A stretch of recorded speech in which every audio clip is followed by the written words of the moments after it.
Vriende, dankie dat julle hierdie week saam met my nagedink het oor die psalms, maar ek gaan afsluit met Prediker.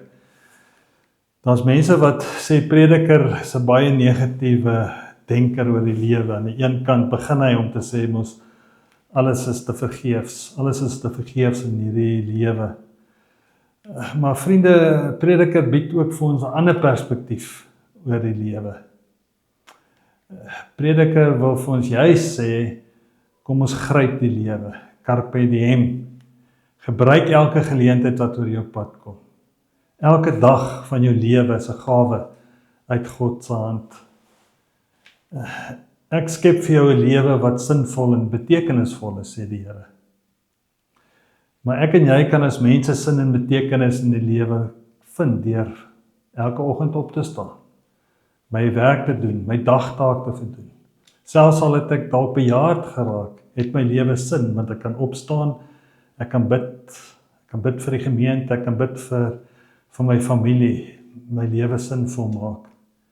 Ek kan betekenisvolle verhoudings met mense bou, die wat naby my is, maar ook die wat ver van my is.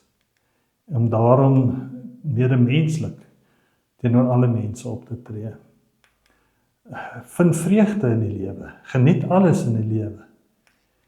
Die tweede woord, koram deo, beteken om in God se teenwoordigheid te leef. Ek en jy leef elke dag vanuit God se liefde en genade. My en jou verhouding met die Here word juis geken deur 'n liefdevolle Vader, 'n liefdevolle Seun, 'n liefdevolle Heilige Gees. Soos die Kappadosiese vaders gesê het, God is soos 'n waterwiel wat die heeltyd net liefde skep en uitstort en uitdeel.